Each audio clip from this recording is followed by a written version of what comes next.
Jadi begini Bu, selama Ibu menjadi kepala sekolah SDN 002 ini, adakah suatu masalah sebagai pemimpin di mana masalah itu menimbulkan dilema dalam menyelesaikannya?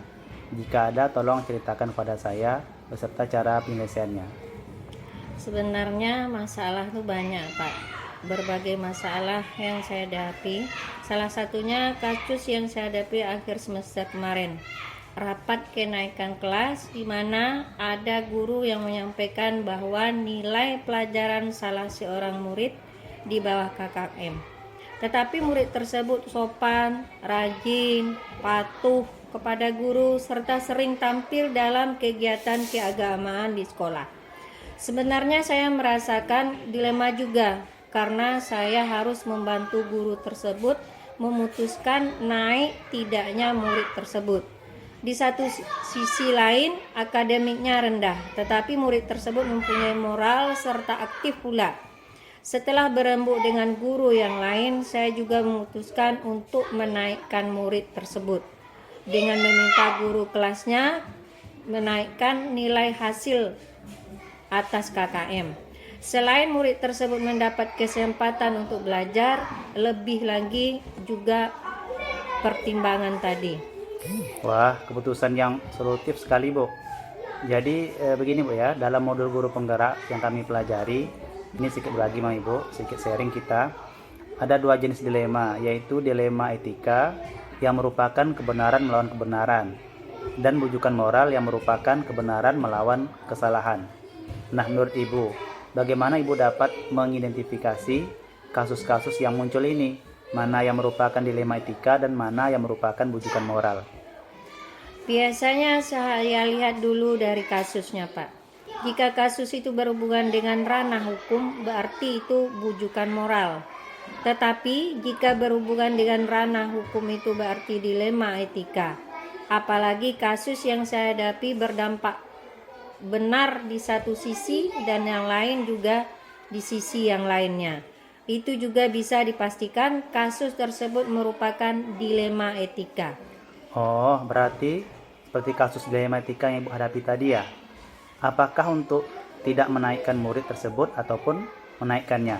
Di mana kedua keputusan tersebut benar dan tidak melawan hukum? Iya, betul sekali, Pak. Bagaimana selama ini Ibu menjalani keputusan, terutama untuk kasus-kasus dilema kepentingan yang sama-sama benar atau sama-sama mengandung nilai kebajikan? Menurut saya lebih memilih nilai-nilai kebajikan yang harus kita junjung tinggi. Karena dengan menjunjung tinggi nilai kebaikan seperti keadilan, kejujuran, kemanusiaan, kesopanan, dan lain-lainnya, maka nilai kebenaran itu sendiri akan mengiringinya. Adakah langkah-langkah atau strategi khusus seperti apa yang Ibu biasanya lakukan dalam menyelesaikan masalah seperti ini? Untuk masalah seperti itu, biasanya saya melakukan 3 tahap, Pak. Pertama, saya konfirmasi masalah kepada yang berkepentingan. Kedua, berdiskusi dengan guru, komite sekolah atau pengawas sekolah. Ketiga, saya akan merefleksikan dengan mengajukan pertanyaan kepada diri saya. Bagaimana jika di posisi mereka? Hal seperti apa yang ingin saya atau saya ingin perlakukan seperti apa? Ada nggak Bu hal-hal lain yang Ibu anggap efektif dalam pengambilan keputusan pada kasus-kasus dilema etika? Saya rasa semuanya efektif jika kita komunikasi dengan baik kepada semua pihak yang berkepentingan, sehingga mereka itu tahu pokok permasalahannya serta berbagai fakta kejadian yang terjadi. Adakah yang menurut Ibu merupakan tantangan dalam pengambilan keputusan pada kasus-kasus dilema etika? Ada, Pak. Tantangannya tidak adanya keterbukaan dari salah satu pihak. Jadi, kasus-kasus dilema ini sangat membutuhkan keterbukaan dari semua pihak dalam memecahkan masalah tersebut. Apakah Ibu memiliki sebuah aturan atau jadwal tertentu dalam menyelesaikan sebuah kasus dilema etika? Apakah langsung di tempat atau ada jadwalnya? Biasanya saya ketika ada kasus dilema, saya akan langsung berusaha menyelesaikannya agar tidak berlarut-larut. Prosedurnya seperti yang saya jelaskan tadi, saya memerlukan berdiskusi dengan guru, komite sekolah, dan pengawas sekolah, dan juga merefleksi kasus tersebut agar saya mendapat solusi yang terbaik untuk semua pihak.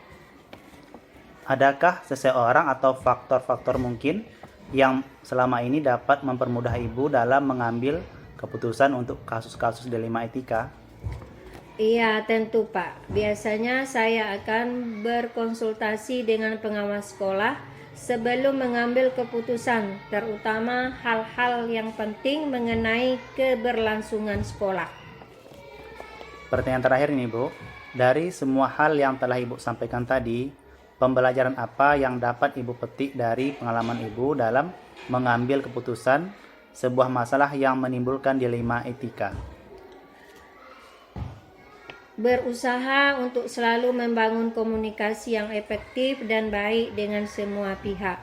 Kita juga harus membangun rasa empati kepada orang-orang yang bekerja sama dengan kita. Dengan demikian, kerjasama kita dalam mewujudkan pendidikan yang baik, nyaman, menyenangkan, serta berpihak kepada murid dapat terwujud.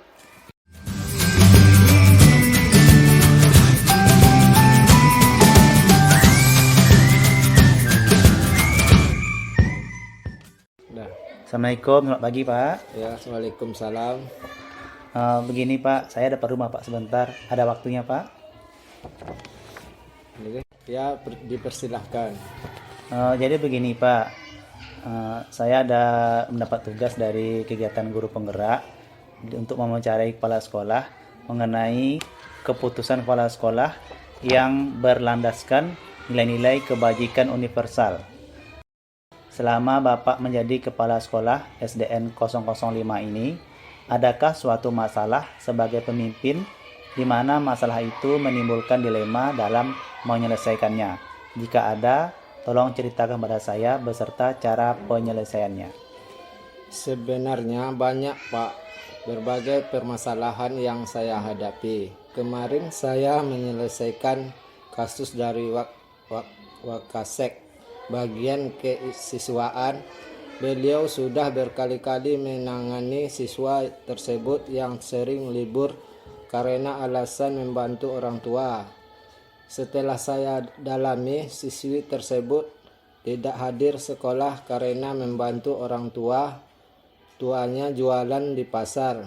Jika kami pindahkan atau keluarkan dari sekolah, kasihan rasanya siswa tersebut. Nilai pelajarannya lumayan, tetapi di sisi lain dia sering tidak masuk sekolah.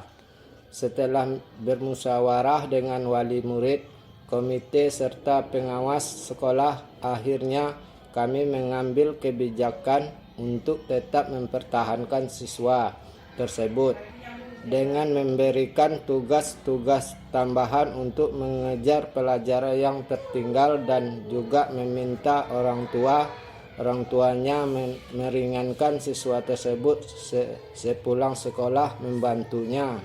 Wah, keputusan yang sangat solutif sekali Pak. Nah Pak, begini sebenarnya untuk berbagi dengan Bapak. Dalam modul guru penggerak yang kami pelajari, ada dua jenis dilema, yaitu dilema etika yang merupakan kebenaran melawan kebenaran, dan bujukan moral yang merupakan kebenaran melawan kesalahan. Nah, menurut Bapak, bagaimana Bapak dapat mengidentifikasi kasus-kasus yang muncul ini? Mana yang merupakan dilema etika dan mana yang merupakan bujukan moral? Biasanya saya lihat dulu kasusnya Pak. Jika kasus ini berhubungan dengan ranah hukum, berarti itu bujukan moral dan tentu saja bisa dapat sanksi hukum. Tetapi jika tidak berhubungan dengan ranah hukum, itu berarti dilemanya etika, apalagi kasus yang saya hadapi berdampak benar di satu sisi dan benar di sisi yang lainnya. Itu sudah bisa dipastikan kasus tersebut merupakan dilema etika. Oh, berarti seperti kasus dilema etika yang Bapak hadapi tadi ya.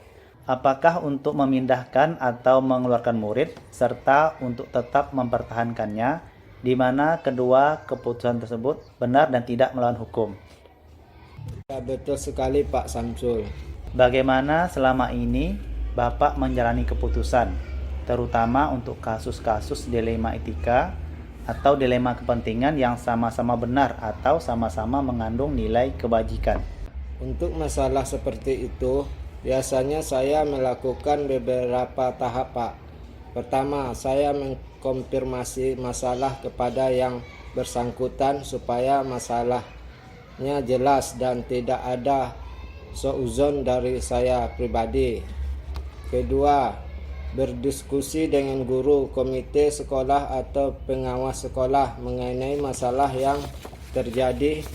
Ketiga, saya akan merefleksikan dengan mengajukan pertanyaan kepada diri saya, bagaimana jika saya di posisi mereka? Hal seperti apa yang saya inginkan atau saya ingin diperlakukan seperti apa? Ada nggak Pak hal-hal yang Bapak anggap efektif dalam mengambil keputusan pada kasus-kasus dilema etika? Saya rasa semua efektif jika kita komunikasikan dengan baik kepada semua pihak yang berkepentingan sehingga mereka itu tahu pokok permasalahannya serta berbagai fakta kejadian yang terjadi.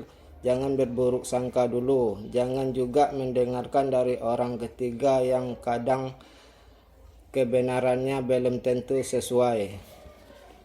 Adakah yang menurut Bapak merupakan tantangan dalam pengambilan keputusan pada kasus-kasus dilema etika? Ada Pak, tantangannya yaitu jika tidak adanya keterbukaan dari salah satu pihak, jadi kasus-kasus dilema ini sangat membutuhkan keterbukaan dari semua pihak dalam memecahkan masalah tersebut agar benar-benar nantinya keputusan yang diambil sudah clear selesai. Apakah Bapak memiliki sebuah aturan atau jadwal tertentu dalam menyelesaikan sebuah kasus dilema etika? Apakah langsung di tempat atau ada jadwalnya? Ataukah Bapak memiliki prosedur tertentu untuk menyelesaikan kasus dilema? Biasanya saya ketika ada kasus dilema, saya akan langsung berurusan menyelesaikannya agar tidak berlarut-larut. Prosedurnya seperti saya jelaskan tadi, saya memerlukan berdiskusi dengan guru, komite, pengawas sekolah dan juga merefleksi kasus tersebut agar saya mendapatkan solusi yang terbaik untuk semua pihak. Adakah seseorang atau faktor-faktor mungkin yang selama ini dapat mempermudah Bapak dalam mengambil keputusan untuk kasus-kasus dilema etika? Iya, tentu Pak. Biasanya saya akan berkonsultasi dengan pengawas sekolah sebelum mengambil keputusan, terutama hal yang penting mengenai keberlangsungan sekolah. Ini pertanyaan terakhir Pak ya. Dari semua hal yang telah Bapak sampaikan tadi, pembelajaran apa yang dapat Bapak petik dari pengalaman Bapak dalam mengambil keputusan sebuah masalah yang menimbulkan dilema etika? Berusaha untuk selalu membangun komunikasi yang efektif dan baik dengan semua pihak. Kita juga harus membangun rasa empati kepada orang yang bekerja sama dengan kita. Dengan demikian kerjasama kita dalam mewujudkan pendidikan yang baik, nyaman, menyenangkan serta berpihak kepada murid dapat terwujud.